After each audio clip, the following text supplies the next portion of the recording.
হাইকোর্টে আইপ্যাক মামলার জোড়া শুনানি শুরু হয়েছে আর এবার শুনানি মুলতবি চায় ইডি। সুপ্রিম কোর্টে শুনানি না হওয়া পর্যন্ত মুলতবি থাক মামলা। হাইকোর্টে আইপ্যাক মামলায় কেন্দ্রীয় এজেন্সির তরফে এরকমই দাবি করা হচ্ছে।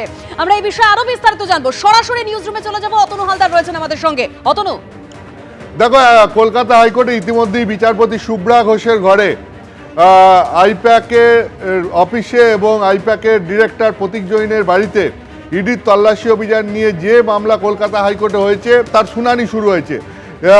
তুমি জানো যে এই মামলার শুনানি শুরু হয়েছে বিচারপতি শুভ্রা ঘোষের ঘরে। এই মামলার শুনানি এই মুহূর্তে চলছে। মূলত এই মামলায় আজকে যেটা আমরা দেখতে পাচ্ছি যে এসবি রাজু, আইনজীবী এসবি রাজু, তিনি অ্যাডিশনাল সলিসিটর জেনারেল, তিনি ইডির পক্ষ থেকে দাঁড়িয়েছেন। কুমার জ্যোতি তেওয়ারি, তিনি ইউনিয়ন অফ ইন্ডিয়ার পক্ষ থেকে অর্থাৎ ভারত সরকারের পক্ষ থেকে তিনি দাঁড়িয়েছেন। এবং কল্যাণ ব্যানার্জি, তিনি চিফ মিনিস্টারের হয়ে আদালতে উপস্থিত রয়েছেন। এবং মেনকা গোস্বামী, তিনি তৃণমূলের হয়ে এই মামলায় লড়ছেন। এখন পর্যন্ত যেটা এই কলকাতা হাইকোর্টে বিচারপতি শুভ্রা ঘোষের মামলায় শুনানিতে হয়েছে সেটা হচ্ছে যে সুপ্রিম কোর্টে শুনানি না হওয়া পর্যন্ত কলকাতা হাইকোর্টে এই মামলা মুলতবি রাখার জন্য ইডি সওয়াল করেছে। যেহেতু সুপ্রিম কোর্টে ইতিমধ্যেই এই মামলা ফাইল হয়েছে এবং সেটা পেন্ডিং রয়েছে, ফলে সুপ্রিম কোর্টে যতক্ষণ পর্যন্ত না মামলার শুনানি হচ্ছে ততক্ষণ যেন কলকাতা হাইকোর্ট এই মামলার শুনানি না করে, এটা ইডির আইনজীবী দাবি করেছেন আদালতে, কলকাতা হাইকোর্টে। এবং সুপ্রিম কোর্টের মামলা, এখানে কলকাতা হাইকোর্টের মামলা, দুটো মামলার বিষয়বস্তু একই, সেই কারণে এই মামলা মুলতবি করে দেওয়া হোক, এটাই হচ্ছে ইডির দাবি।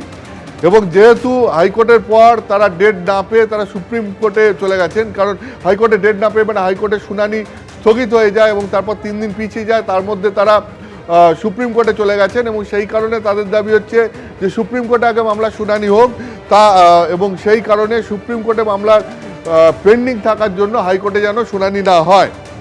তো এতে ইডির আইনজীবী আরও সওয়াল জবাবে তিনি যে বলেছেন যে আগে 3 দিনের জন্য মামলার শুনানি স্থগিত করা হয়েছিল, ফলে এখন যদি আরও মামলা পিছিয়ে যায় তাহলে মাথায় আকাশ ভেঙে পড়বে না, এটাই হচ্ছে মূলত ইডির বক্তব্য। অর্থাৎ ইডি আজকে এই মামলার শুনানি কলকাতা হাইকোর্টে চাইছে না, সেটাই এখনো পর্যন্ত তারা সওয়াল করেছে।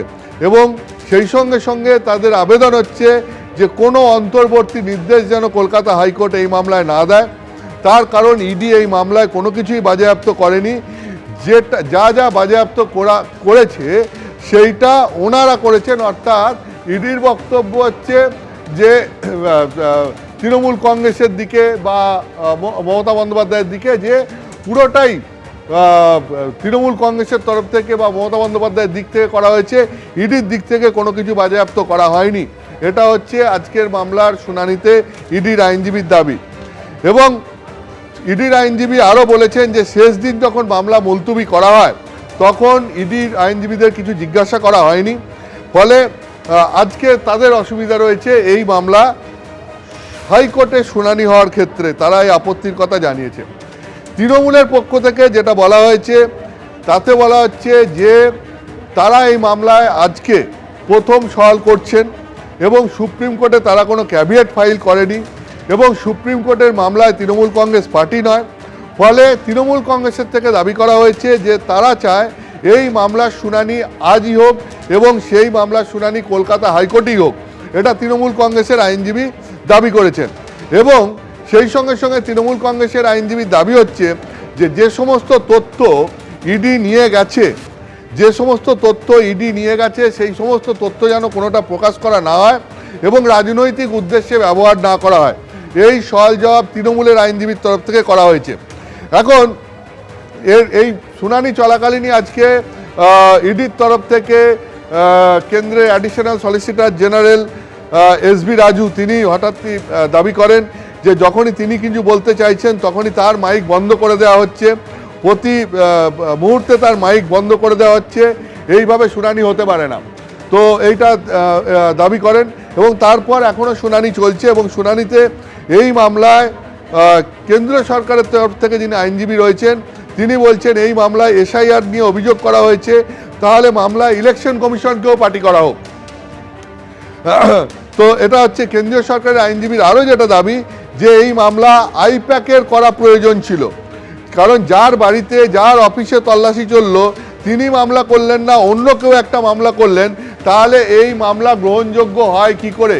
সোজা কথা হচ্ছে মামলার গ্রহণযোগ্যতা নিয়ে প্রশ্ন তুলে দিলেন কেন্দ্রীয় সরকারের আইনজীবী। তার বক্তব্য হচ্ছে যে এই মামলা আইপ্যাকের তরফ থেকে হওয়া উচিত ছিল, যেটা হয়নি। আইপ্যাকের তরফ থেকে এই মামলা হওয়া উচিত ছিল, কারণ আইপ্যাকের ডিরেক্টরের বাড়িতে তল্লাশি অভিযান হয়েছে, আইপ্যাকের অফিসে তল্লাশি অভিযান হয়েছে, কিন্তু আইপ্যাক কোনো মামলা করেনি। তাহলে এই মামলার গ্রহণযোগ্যতা কোথায়? সেই প্রশ্নও আজকে কেন্দ্রীয় সরকারের আইনজীবী তুলেছেন। এরপরে তোমাকে আমি বলছি যে আরও কিছু ডেভেলপমেন্ট হয়েছে, যেটা ইডির পক্ষ থেকে বলা হচ্ছে এই মুহূর্তে, যে মমতা বন্দ্যোপাধ্যায় নিজে অবৈধভাবে ইডির কাছ থেকে নথি ছিনিয়ে নিয়েছেন। তার সহযোগী ছিলেন ডিজিপি এবং কলকাতার পুলিশ কমিশনার। তিনি অপরাধ করেছেন, ফলে যতক্ষণ না পর্যন্ত মমতা বন্দ্যোপাধ্যায়কে এই মামলার পার্টি করা হচ্ছে ততক্ষণ পর্যন্ত এই মামলা গ্রহণযোগ্য নয়। অর্থাৎ কেন্দ্রীয় সরকারের আইনজীবী একদিকে দাবি তুলছেন যে এই মামলায় আইপ্যাককে পার্টি করা হোক, বা আইপ্যাক এই মামলা করেনি সেই জন্য এই মামলার গ্রহণযোগ্যতা নেই। অন্যদিকে ইডির তরফ থেকে আবার দাবি করা হচ্ছে যে অভিযোগ মমতা বন্দ্যোপাধ্যায় অর্থাৎ চিফ মিনিস্টারের বিরুদ্ধে, তিনি নিজে ইডির কাছ থেকে নথি ছিনিয়ে নিয়েছেন, তার সহযোগী ছিলেন ডিজিপি এবং কলকাতার পুলিশ কমিশনার, ফলে যা অন্যায় করার তারা করেছেন, এবং ফলে যতক্ষণ পর্যন্ত না মমতা বন্দ্যোপাধ্যায় কথা চিফ মিনিস্টারকে এই মামলার পার্টি করা হচ্ছে ততক্ষণ পর্যন্ত এই মামলা গ্রহণযোগ্য নয়। এখানে ইডির আরও যেটা সওয়াল সেটা হচ্ছে যে এখানে মামলাকারী তৃণমূলের হয়ে যে সুভাষিস চক্রবর্তী সই করেছেন তিনি কে? তিনি কি করে ঘটনা সম্পর্কে জানলেন? তিনি কি ঘটনাস্থলে ছিলেন? ফলে এই মামলা গ্রহণযোগ্য নয়। ইডি এবং কেন্দ্রীয় সরকারের তরফ থেকে যেটা বারবার সওয়াল করা হচ্ছে যে কলকাতা হাইকোর্টে যে মামলাটি করা হয়েছে সেটা তৃণমূল কংগ্রেসের তরফ থেকে করা হয়েছে। তৃণমূল কংগ্রেসের তরফ থেকে করা এই মামলার গ্রহণযোগ্যতা নিয়ে কেন্দ্রীয় সরকারের তরফ থেকে এবং ইডির তরফ থেকে প্রশ্ন তোলা হচ্ছে। একদম অতনু, তুমি আমাদের সঙ্গে থাকো। এবিপি আনন্দ, এগিয়ে থাকে, এগিয়ে রাখে।